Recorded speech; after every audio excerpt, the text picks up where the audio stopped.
રાજકોટ લોધિકા સંઘના ઇન્ચાર્જ પ્રમુખ તરીકે અરવિંદ રૈયાણાની નિયુક્તિ કરવામાં આવી છે। ઇન્ચાર્જ સંઘના પ્રમુખ તરીકે પૂર્વ ધારાસભ્ય અરવિંદ રૈયાણીની નિયુક્તિ કરવામાં આવી છે। અરવિંદ રૈયાણીને સંઘના ઇન્ચાર્જ પ્રમુખ બનાવતા નવા જૂનીના એંધાણ પણ દેખાઈ રહ્યા છે। વર્તમાન પ્રમુખ 25 દિવસની રજા લેતા ઇન્ચાર્જ પ્રમુખની નિમણૂક કરવામાં આવી છે।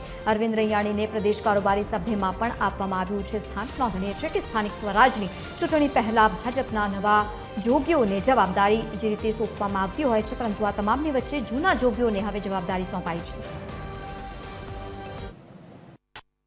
10 તારીખની મિટિંગની અંદર લગભગ 16 કરતાં વધારે ડિરેક્ટરો બધા હાજર હતા। એમની વચ્ચે આ ચર્ચા થઈ છે અને એમની વચ્ચે જ આ જવાબદારી મને આપવામાં આવી છે।